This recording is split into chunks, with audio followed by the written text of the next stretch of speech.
Assalamualaikum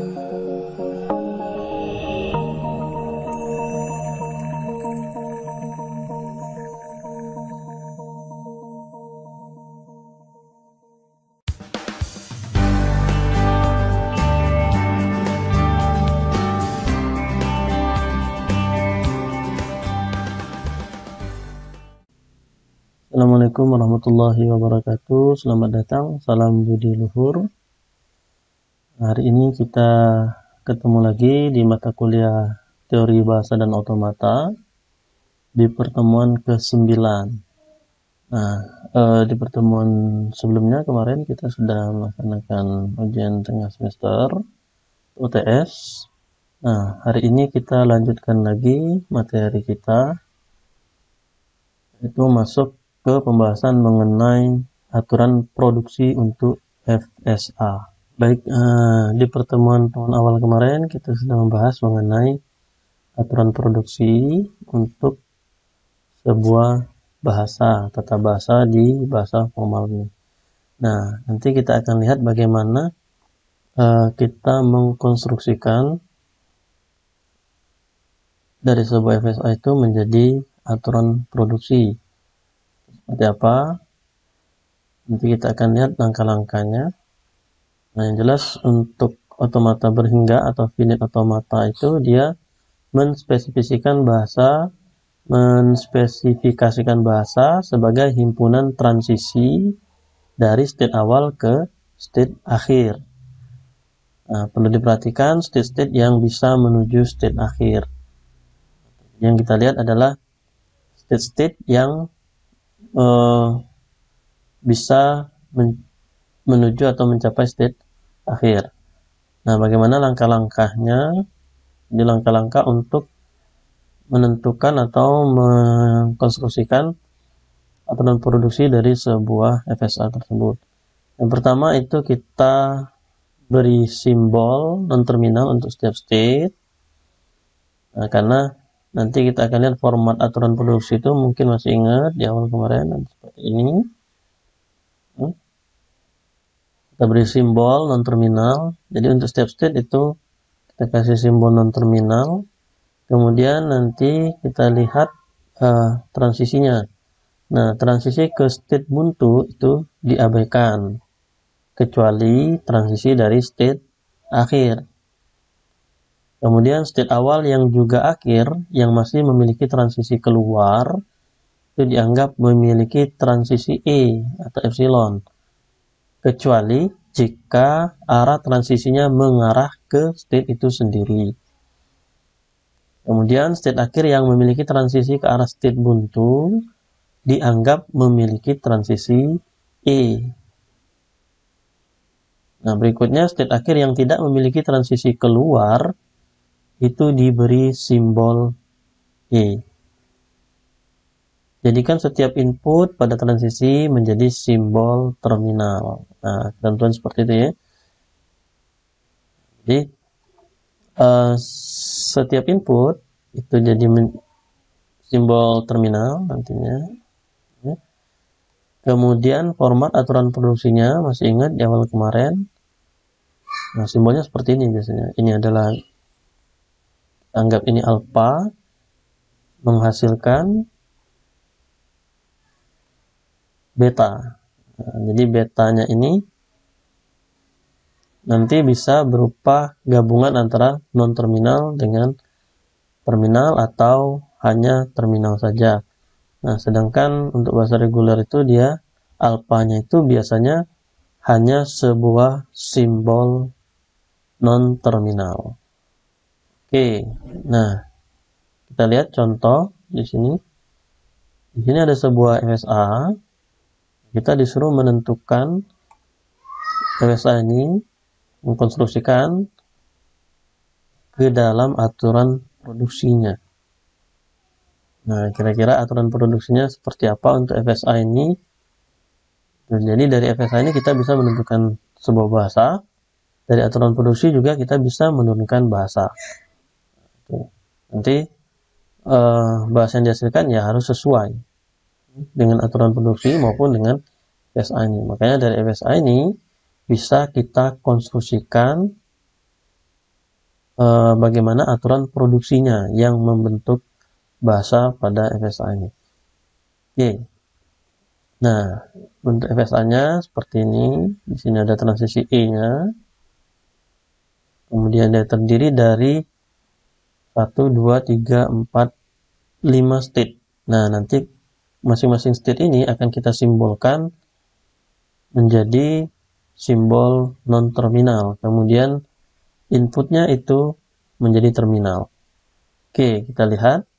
Nah, kita misalkan key 0 ini sebagai S, key 1 itu kita anggap sebagai A, sebuah simbol non-terminal. Kemudian key 2-nya B, kemudian key 3-nya C, dan key 4-nya ini adalah empty sesuai dengan ketentuan di sini tadi. State akhir yang tidak memiliki transisi keluar itu diberi simbol I. Nah, seperti itu. Jadi key 4 ini karena ini adalah state akhir, kemudian dia tidak mempunyai transisi keluar, maka kita nyatakan sebagai I atau epsilon.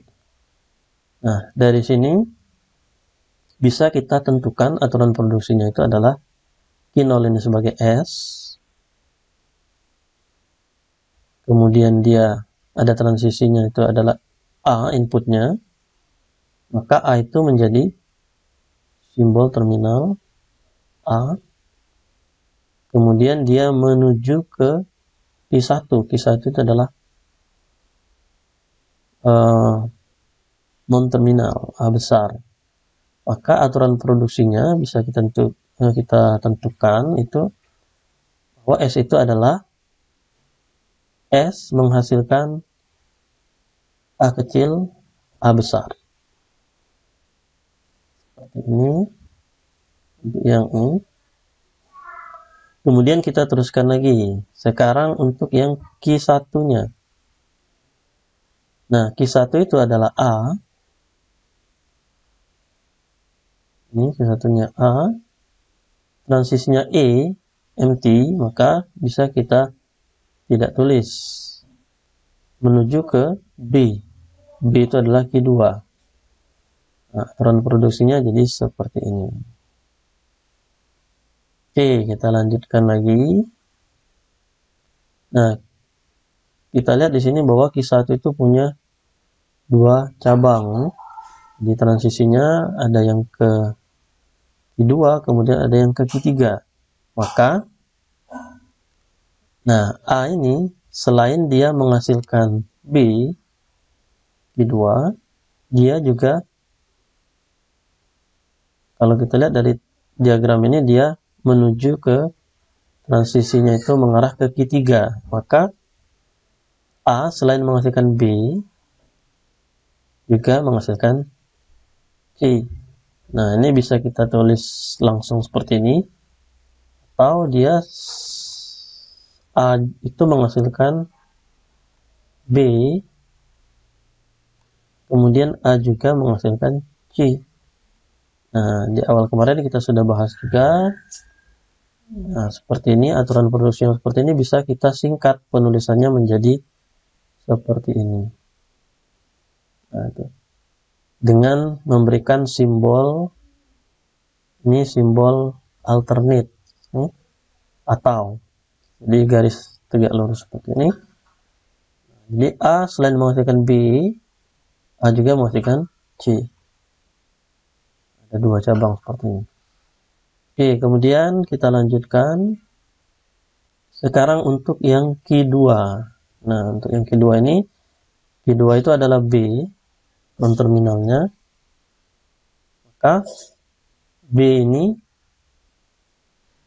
ada transisi yang menuju ke state itu sendiri dengan inputnya A. Maka kita buat aturan produksinya itu adalah B menghasilkan inputnya A, jadi sebuah terminal, simbol terminal. Nah, menuju ke mana? Mengarahnya ke state itu sendiri, berarti ke B itu sendiri. Aturan produksinya jadi B menghasilkan AB. Itu. Kemudian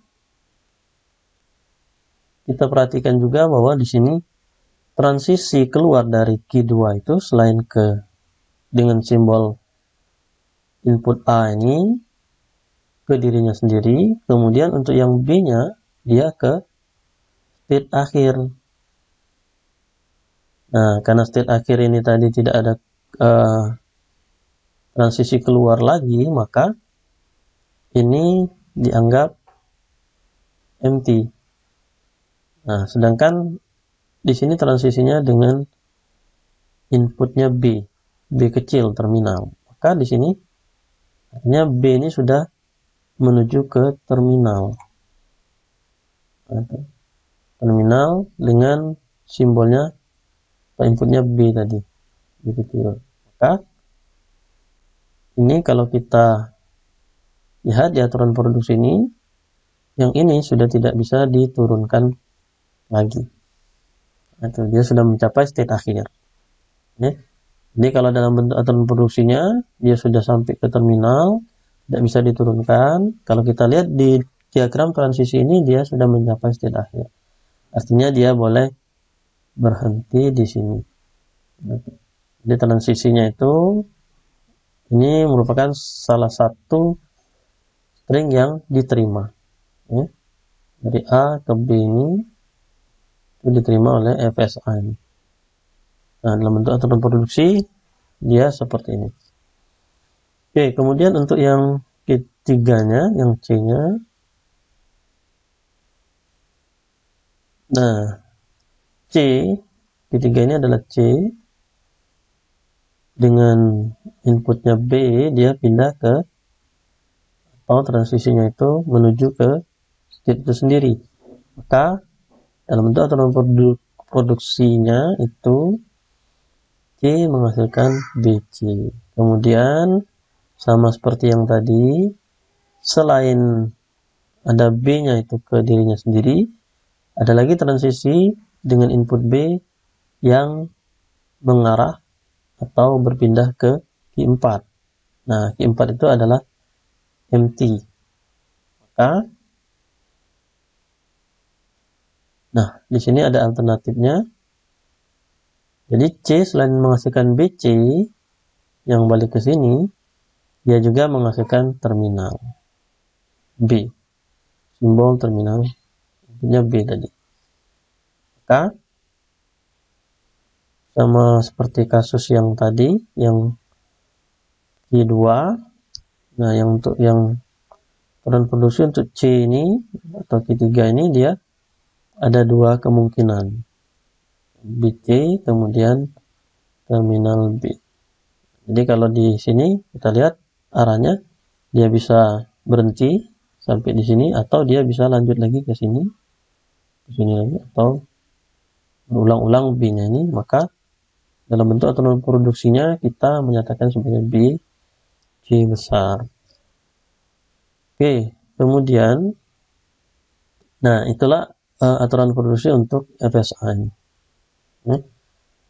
Jadi perlu diperhatikan ya, kita perhatikan state-state yang menuju state akhir.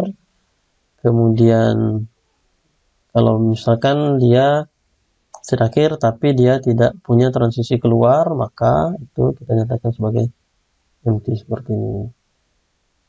Baik, nah sekarang kita lihat contoh lagi. Nah, di sini contoh yang kedua ini FSA-nya. Nah, kita mau nyatakan juga bagaimana aturan produksinya. Nah, di sini perhatikan Q0-nya ini merupakan state akhir, kemudian sekaligus state awal juga. Kemudian dia juga ini state akhirnya ini masih ada transisi keluar. Nanti kita akan lihat bagaimana bentuk aturan produksinya. Baik, nah kita misalkan dulu masing-masing state itu sebagai sebuah simbol non-terminal, jadi huruf besar. Nah, Q0 ini merupakan state awal juga state akhir. Nah, P0 itu sebagai W, kita nyatakan sebagai W. Kemudian aturan produksinya adalah karena dia state akhir, maka di sini ada intinya. Selain dia ada transisi menuju ke X atau Q1 ini. Jadi kita buat AX, kemudian karena dia state akhir, K dia adalah empty. Nah, jadi kalau kita berhenti di sini berarti dia empty. Tapi kalau kita lanjutkan dia jadi A X. Oke, kemudian untuk X-nya ada input B, kemudian menuju ke Q2, ke Q2 YPY. K X itu menghasilkan B Y. Oke, kemudian Y-nya menghasilkan B Z. Ketika itu adalah Z. Nah, Z itu balik lagi ke A W.